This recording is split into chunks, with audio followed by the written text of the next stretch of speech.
Pero doctora, o sea, yo le digo a mi hija de 11 años, hija, a los 11 años tú debes saber que para tener un hijo Lo más importante es decirle a nuestros hijos y inculcarles desde niños lo importante que es llegar a ser un profesional, llegar a hacer algo en la vida. Decirle, mi mamá, por ejemplo, siempre me decía, hija, yo nunca tuve la oportunidad de estudiar porque en esa época, cuando uno estaba pronto en el campo, nadie le decía a uno, haga esto, eso es importante para su vida. Entonces uno pues caminaba porque veía caminar, dice mi madre, así esas son las palabras de mi madre, ¿no? Y mi madre decía, no, esto, hija, uno nunca, nadie lo orientó, nadie le dijo lo importante que era estudiar, entonces uno ¿qué hace? Uno termina sus estudios y como que uno dice, ah, bueno, ahora a buscar novio y a armar mi familia porque es que no tengo nada más que hacer. Es eso, es sentarse con los hijos y decirle, hijo, es muy importante que usted construya un futuro, es muy importante que usted sea alguien en la vida, aprenda a respetar los tiempos, que porque para todo hay un tiempo, ¿sí? Pero es esa confianza que el papá y la mamá le tienen que dar al hijo. Si es desde ahí, si no hay confianza nunca va a haber diálogo. ¿Y cómo enfrentas tú, que tienes una hija de 11 años, me dices, cómo enfrentas el tema? Yo diría que es como explicándoles primero, hija, ¿a ti qué te gustaría hacer en la vida? Hija, ¿qué quieres hacer en la vida? Porque yo no voy a estar todo el tiempo contigo. Eso hace parte de educar en la sexualidad. Claro. Es que por eso vuelvo y repito, el tema del proyecto de vida es la base de la educación sexual. No es sexo. No es que la educación sexual no es tenemos una imagen de que la educación sexual es sexo. No es decirle a nuestros hijos desde niños, hija, para tener sexo es así. No, es más hacia otro ámbito. Muchas gracias por esa claridad, doctora. Yo pienso que todos la necesitábamos. Claro que sí. Ok. Y volvemos a caer en el tema de proyecto de vida. Sí, esa es la tarea de proyecto esa es la tarea. De vida. Pero yo creo que también es difícil para algunos de nuestros padres porque usted, como usted lo decía, nuestros padres no construyeron un proyecto de vida. Pero quieren lo mejor para los hijos. Okay. Mi mamá no construyó su proyecto de vida porque mi mamá se casó muy joven con mi papi porque no tuvo de pronto quien la orientara en esa época. Pero estamos en una sociedad diferente, estamos en un siglo diferente, ¿sí? Y ya hay lo que no había antes, que es la tecnología, que tenemos que darle un buen uso. Yo creo que cuando nos acompañe también el psicólogo y nos dé sus tips de cómo manejarlo, porque yo tengo 2 niñas preadolescentes en mi casa, pero también está mi hermana, y yo noto que en ellas se empieza a despertar, aflorar todo este tema de sensaciones, ¿no? Y que hay que enseñárselos a manejar, no es solamente como se cierre, apague y vamos, ¿no? Entonces yo creo que es importante. Doctora, bueno, su merced nos tocaba el tema de embarazos tempranos. Sí. Es una realidad en Barichara, nosotros sabemos y hemos sabido que es una realidad en nuestro municipio, pero hoy que la doctora nos está dando estas estadísticas tan específicas y no queremos decir alarmantes, pero sí nos deben tocar, sí, no podemos hacernos los locos ante el tema, es necesario que hagamos algo, porque es que no es la hija del vecino, no es la hija del otro. A eso iba, muchas veces dicen nuestros padres, pero es que, y es la crítica social. Porque lamentablemente así es nuestra sociedad y somos todos, ¿no? La hija del vecino, no, mire qué terrible, que quedó embarazada, pero es que también tenemos hijos, vamos a tenerlos, y yo digo, ¿estamos preparados para eso? ¿Estamos preparados para que nuestra familia, nuestro hijo, tenga un embarazo siendo un adolescente? ¿Por qué? Esto toca a los padres de familia, ahí sí vuelve y toca a los padres de familia, porque ahí los papás de uno se vuelven, no solamente el abuelo, sino más el papá de mi hijo.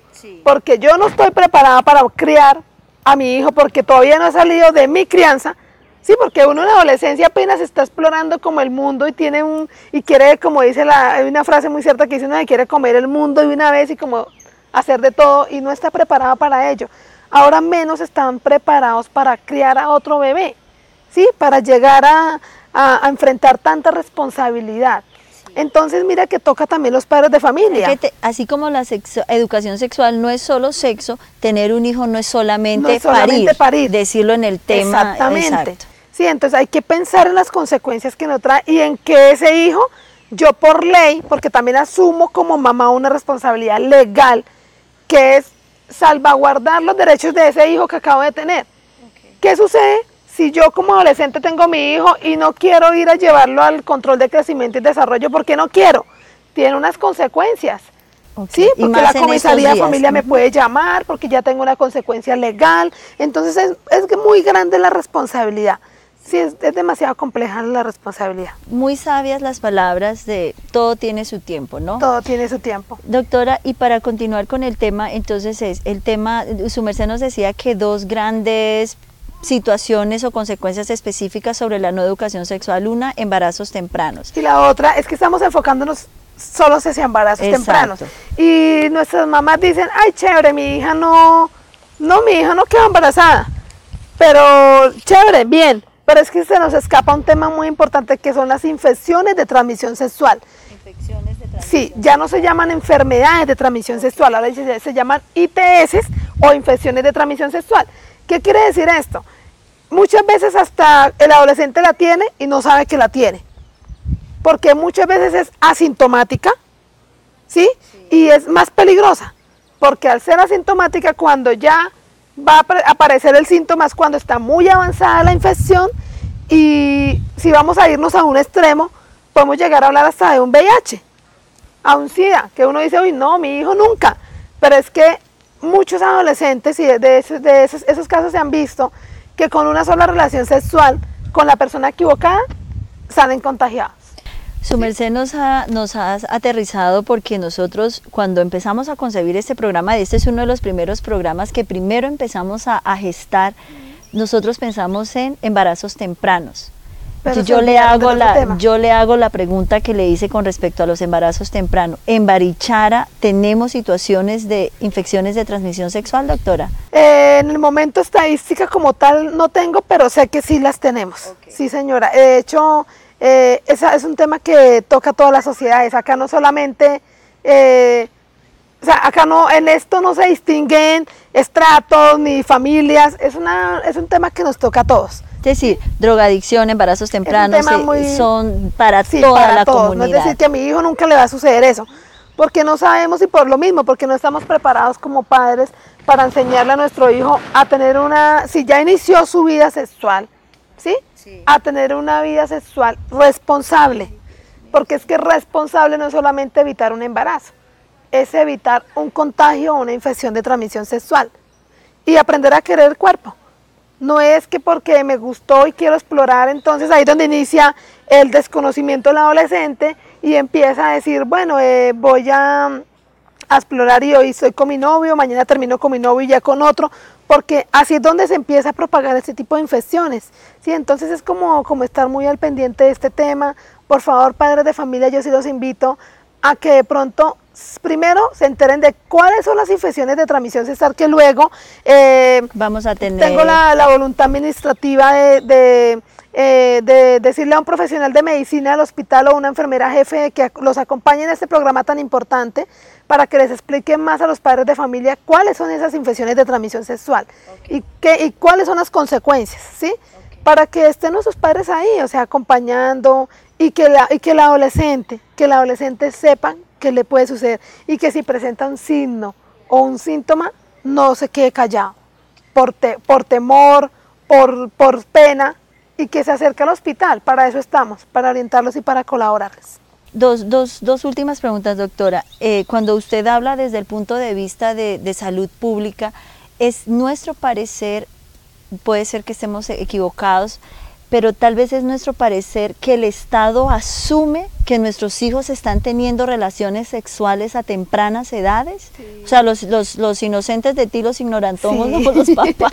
Lo que pasa es que el Estado ya tiene unas estadísticas, el Estado, y mira que las estadísticas no mienten, y lo que pasa es que los padres de familia dicen, no, mi hijo no, pero cuando ya ven, ¿y a qué hora sucedió esto? ¿A qué horas? ¿Sí? Y ahí es donde está el Estado en la parte preventiva de enseñarle al adolescente cómo evitar esas infecciones de transmisión sexual y cómo evitar un embarazo en un adolescente. O sea, ¿sí? La postura de los padres de familia, además de todos los consejos que usted nos ha dado, es en este momento no le demos tanto palo al Estado, porque yo lo tengo que decir, soy una digo, pero es que ¿cómo les van a dar solo preservativos y todo eso? De pronto el Estado ha entrado a hacer eso porque ante la ausencia de los padres, como lo dijimos en el programa anterior, para evitar, y porque es la responsabilidad del Estado, ¿verdad? Es decir, claro, ante las estadísticas de que tantos niños están teniendo relaciones sexuales a muy temprana edad, ¿qué hago yo como Estado? Yo hago esto. Si usted no quiere eso, entonces haga su parte, eduque. Y mira que sí es muy importante el acompañamiento de padres de familia, porque en el programa, en mi experiencia como gerente, en el programa de servicios amigables, como lo dije hace un momento, es un programa y es un espacio que se le brinda al joven para que se acerque al profesional a solicitar orientación. Y muchas veces este adolescente tiene que ir a escondidas. Y lo he vivido como gerente, lo he visto, no acá en Barichara porque yo soy muy recién llegada al municipio, pero sí lo he visto en los otros municipios donde he elaborado y en muchas partes, de que el joven llega, yo quiero una orientación con la enfermera, pero vengo escapada, que nadie sepa, como que es así, que nadie sepa que yo estoy acá porque mi papá se entera que yo estoy acá y mejor dicho, ahí es donde se comete el error. ¿Por qué? Porque mira que ustedes los padres me disculpan acá con el respeto de toda la comunidad. Dígalo, pero tranquila. Hay que decirlo. El papá cree que su hijo es el santo, por decirlo entre comillas, sí, y que mi hijo nunca. Pero esto toca a todo el mundo, porque estamos en una sociedad abierta. Y día a día la sociedad es diferente, los valores ya se perdieron, por más de que a uno de casa le enseñan, hoy en día los valores ya son otros, ya no le dan tanta importancia como de pronto en nuestra época de niñez le dábamos. Entonces los papás no están preparados para ello y deben estar preparados. No es como encapsular a sus hijos y decir, no, y que peor, que el hijo llegue a la casa, ay mami, en el colegio nos regalaron este condón. Usted, y les pegan, usted como de escándalo, usted cómo trajo esto, pero por favor, padres de familia, hay que entender el porqué, y es mejor prevenir que lamentar.